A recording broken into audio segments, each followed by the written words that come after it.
বিশ্বকাপের মঞ্চে জার্মানির নামের পাশে আছে 4টি শিরোপা, আর কুরাসাও এসছে প্রথমবারের মতো বিশ্বকাপ খেলতে। অভিজ্ঞতা আর সামর্থ্যের সেই বিশাল ব্যবধানেই যেন ফুটে উঠল মাঠের লড়াইয়ে।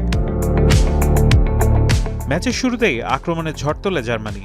মাত্র 6 মিনিটেই ফেলিক্স মেচার নিখুঁত ফিনিশিংয়ে জালে বল পাঠিয়ে জানান দেন আজকের রাতটা হতে যাচ্ছে তাদেরই। তবে কুরাসাও হাল ছাড়েনি।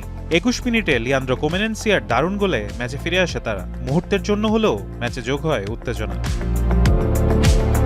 কিন্তু সেই উত্তেজনা বেশিক্ষণ স্থায়ী হয়নি। জার্মানদের গতি, পাসিং আর আক্রমণের চাপে ক্রমেই ম্যাচ থেকে ছিটকে পড়ে তারা।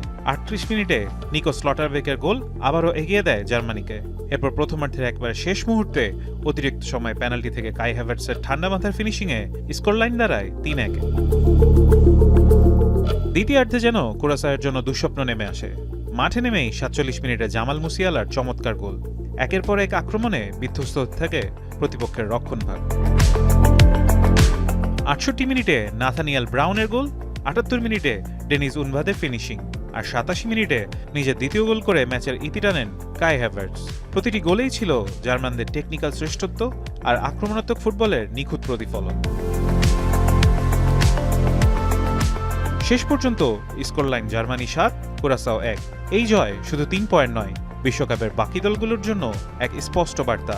শিরোপার দাবিদার হয়েই বিশ্বকাপে এসছে জার্মানি। ফারহান ইহসান, এখন।